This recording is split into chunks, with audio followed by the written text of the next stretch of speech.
नमस्कार शोधार्थियों। YouTube channel क्योंकि कहना ज़रूरी है में आज सुधा उपाध्याय के सौजन्य से मैं उस शख्सियत के साथ हूँ जो एक फिल्मकार भी हैं, शायरा हैं, कवि हैं, निशा लूथरा जी। समसामयिक कवियों को पढ़ते हुए आप इन कविताओं के सहयात्री भी बने। तमाम भावुकता से लबरेज मर्म, करुणा, स्त्री की जो बपौती है वह सब कुछ इस पुस्तक में मौजूद है। बड़े ही प्यार से निशा जी ने मुझे ये भेंट की। उन्स निशा लूथरा जी के इस किताब का ट्रांसलेशन सोनिया चौहान जी ने किया है। ये किताब अंग्रेजी में आई और फिर कई भाषाओं में आई। आज शोधार्थियों मैं इस पुस्तक के साथ हूँ और निशा जी की 5 कविताओं के बहाने उनकी रचनात्मक यात्रा की सहयात्री बनूंगी और आप सबको भी उनकी कविताओं के भीतर जो इश्क मजाजी और इश्क हकीकी है उससे रूबरू कराऊंगी। निशा जी फनकार हैं, अदाकार हैं, फिल्मकार हैं, पोइटिस हैं और मुझे ये कहने में कोई गुरेज नहीं है कि मल्टी टैलेंटेड, इनका जीवन भी मल्टी डायमेंशनल, तमाम कोणों को एक साथ जोड़ते हुए, जैसे पूरी परिधि के बीच सेंट्रिक आइडिया की तरह, सब्जेक्ट की तरह स्त्री खड़ी हो। निशा लूथरा इस तरह से मुझे खड़ी दिखाई देती हैं।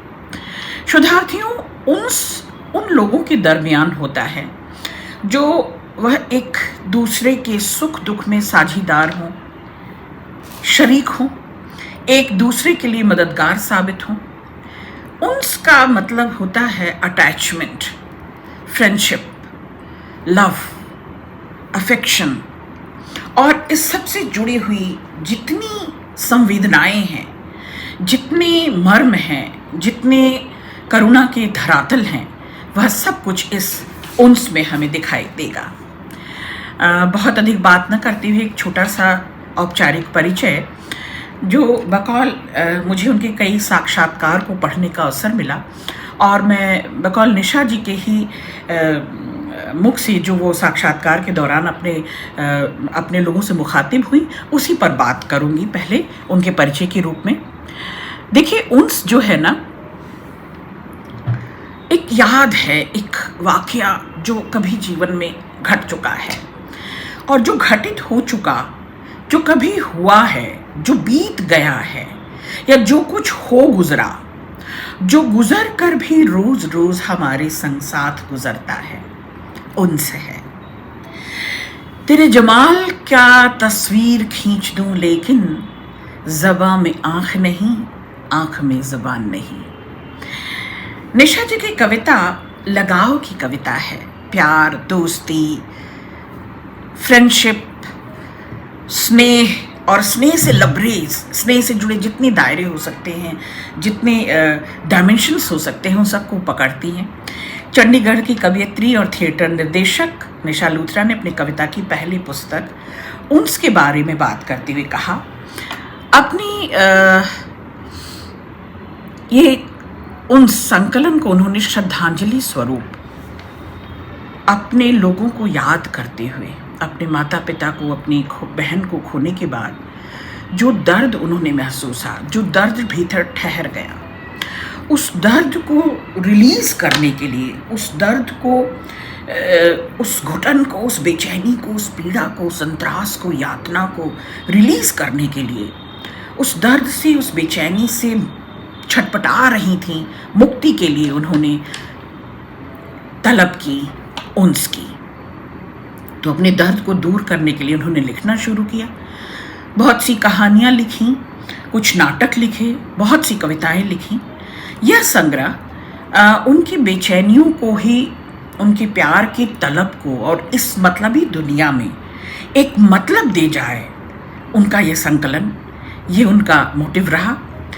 स्त्रियां अधिकार से जिएं और जीने के बहाने, जब आपद विपद स्थितियां बहुत आसपास हों, जब चौतरफा दबाव हो, बेचैनी और पीड़ा और घुटन बढ़ती जाए, तो ऐसे में जीने का बहाना देती हुई है उन्स।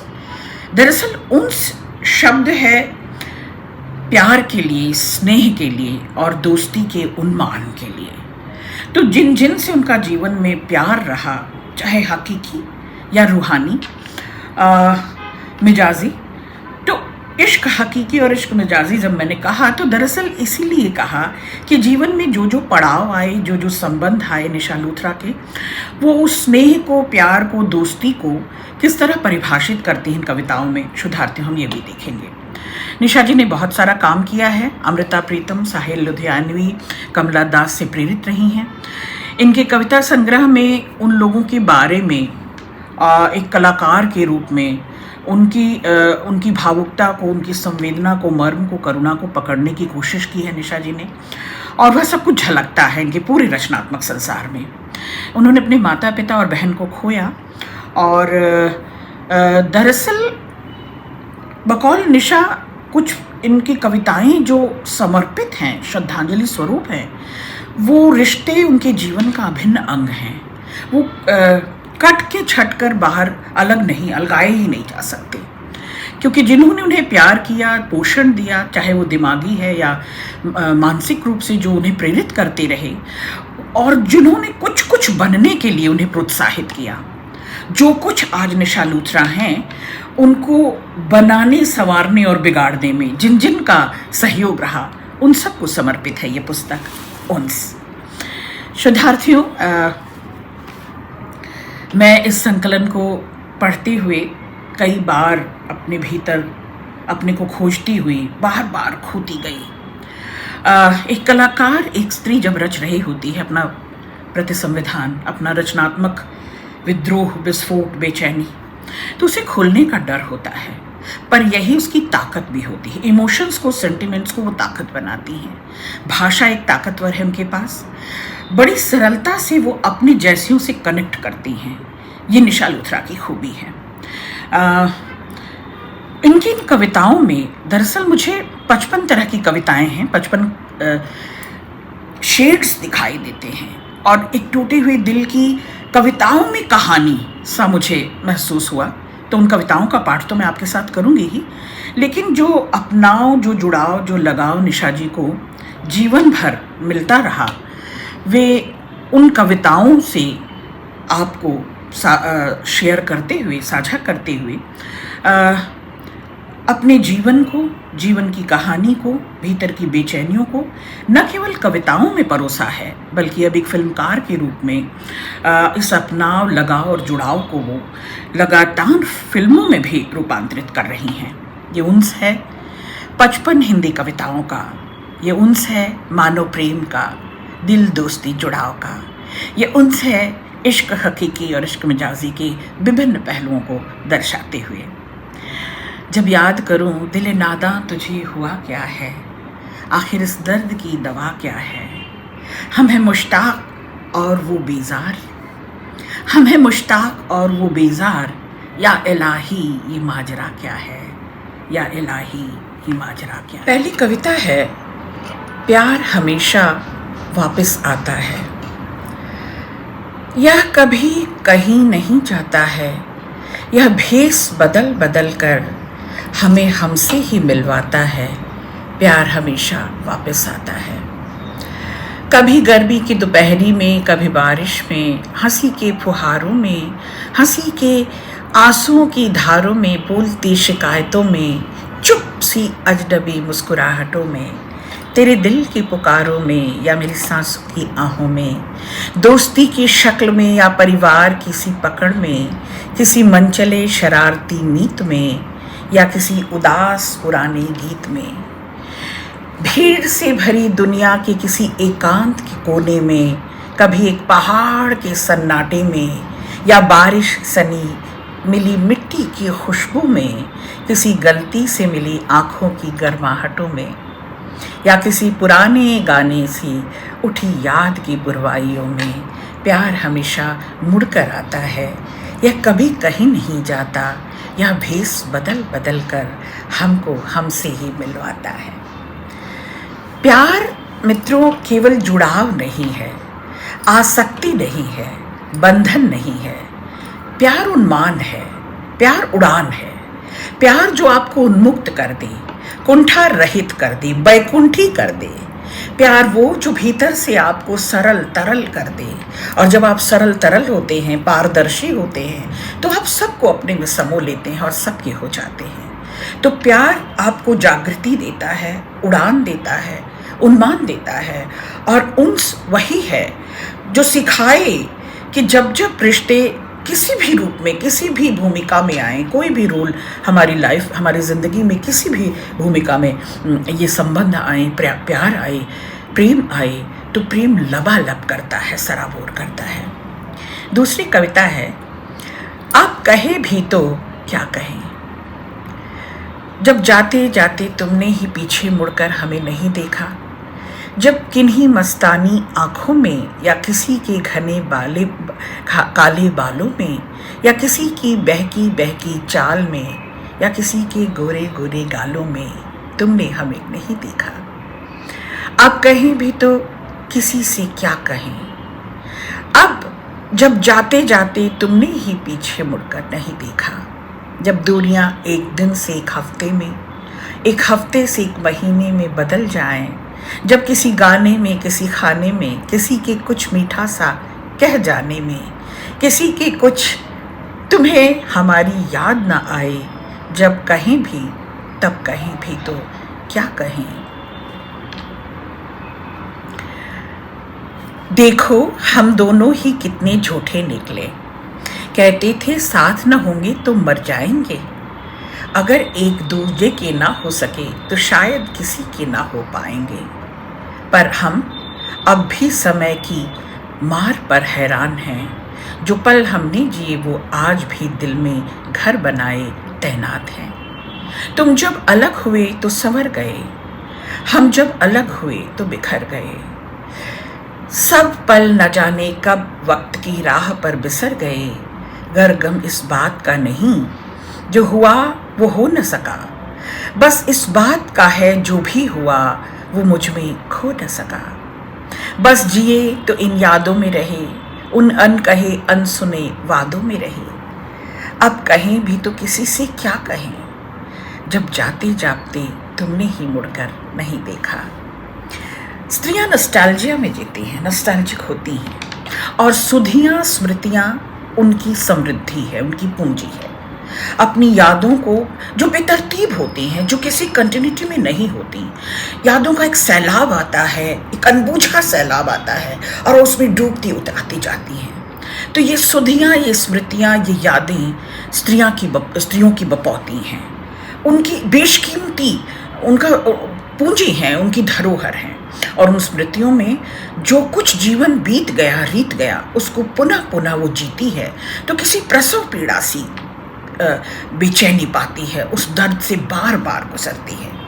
और ये स्त्रियों को ही बेहतरीन ढंग से आता है कि वो कैसे सजो लें उनको, कैसे संभाल लें उनको, कैसे संवार लें, और बिखरी हुई चीज़ों को बार बार समेटती हुई खुद के बिखर जाने का, खुद के उघड़ जाने का, खुद के खुल जाने का जोखिम भी उठाती हैं स्त्रियाँ।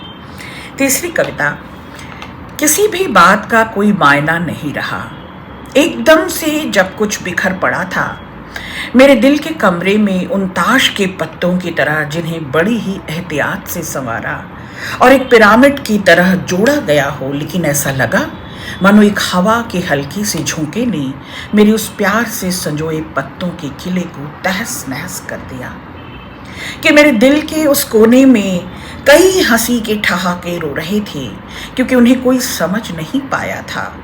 और उस खिड़की के नीचे वाली शेल्फ पर बिखरे पड़े थे वो पल, शोक मनाते हुए कि क्या एक पल की गलतफहमी भारी पड़ गई उन पर। कहीं न कहीं उस पर खुशी भी झांकती नजर आई, एक सवाल सा करती कि कहाँ खो गई वो इस अभिमान और स्वाभिमान की लड़ाई में। कहीं उस दिल के कमरे के दरवाजे के पीछे बैठी वो जख्म, दरवाजे के पीछे बैठी वो जख्म जो जरा सी खटखटाहट से करा उठते थे, अक्सर चीखते नजर आते, अरे दिखता नहीं, अरे दिखता नहीं कि इस दिल का दरवाजा बंद है, तो क्यों खटखटाते हो बार बार, और फिर से हरा कर जाते हो जख्मों को। पर कमरे की रोशनदान से अभी भी सूरज की किरण कभी कभी छिप छिपा कर झांक लेती है उस टूटे दिल में और कहती है कि कब तक छिपे बैठोगे दरवाजे बंद कर अपने दिल के। हर रात के बाद एक सुबह होती है और हर दिल का दरवाजा कभी न कभी तो बाहर की ओर खुलता है और कुर्सी के पीछे से फिर वही बाहर आ जाती है एक महत्वाकांक्षा जो फिर से सांस लेना चाहती है कि शायद यह दिल का एक छोटा सा कमरा फिर से तुम्हारा घर बन जाए, कि शायद ये दिल का छोटा सा कमरा फिर से तुम्हारा घर बन जाए। बेशकीमती कम पंक्तियाँ। ये कविता स्त्री का पूरा मनोविज्ञान है, मैं तो कहूँगी ये पूरा जीवन है। उसकी दिनचर्या में उसकी शुभाशंसा अपने रिश्तों को लेकर, रिश्तों की गर्माहट को लेकर जो ताउम्र संजोती है, सपनों सा पिरोती है, दिन रात उसे महसूसती है, निभाती है, क्योंकि स्त्री को संबंध बनाना ही नहीं निभाना आता है और स्त्रियां इसमें बहुत कुशल दक्ष होती हैं। तो वो जिसे दिन रात संभालती आई, संवारती आई, सजाती आई, उसके प्रति ईमानदार है, उसके प्रति उसका समर्पण, उसकी निष्ठा देखते ही बनती है। दिल का एक दरवाज़ा जो बंद है उसे लगातार दस्तक देना स्त्री को आता है और वह जब बाहर अपनी इच्छाओं, कामनाओं, आकांक्षाओं, महत्वाकांक्षाओं को जीती हुई स्त्रियां अब उस चार दीवारी के इतर भी, उससे भिन्न भी अपनी एक दुनिया बनाती हैं, सजाती हैं, बसाती हैं। तो ये बसावट, ये बनावट स्त्री को बया की तरह आता है। वो बुनकर है, वो अपने समय को, समाज को बुन रही है लगातार और उस सपनों की उड़ान में वो जी भर कर सांस लेना चाहती है, उन्मुक्त होकर सांस लेना चाहती है, खुले आसमान में विचरना चाहती है। तो कहती है कि ये जो मेरा दिल है ये तुम्हारा घर है, तुम यहाँ कभी भी आकर बस सकते हो, क्योंकि स्त्रियाँ कभी भी उखड़ती या उजड़ती नहीं हैं, उखड़ने और उजड़ने की बात नहीं करती। उनकी मंशा हर विमर्श में बसावट की होती है, याद रखना शोधार्थियों। और अगली कविता जो मुझे विशेष प्रिय है वो ज़रूर पढ़ूंगी, क्योंकि इसी शीर्षक पर ये कविता, ये संकलन रखा गया है, तो उस कविता को तो ज़रूर पढ़ना चाहिए। पिता और पहाड़ पर एक कविता है, बेहतरीन है। माँ पर कविता है। मैं अपने को संभाल नहीं पा रही हूँ कि किस कविता को छोड़ूं और किसको पढ़ूं। तो फिर भी क्योंकि इस वीडियो चैनल का एक कलेवर है तो वो उतनी ही कविताएं पढ़ी जा सकती हैं। तो वापस मत आना, ये कविता। देखो अब गए तो हो, कभी वापस मत आना, और जाते हुए आंख मिलाकर मत जाना। अगर कभी कहीं मिल जाओ, अगर कभी कहीं मिल जाओ तो जरा सा भी मत मुस्कुराना। अब अगर गए हो तो वापस कभी मत आना।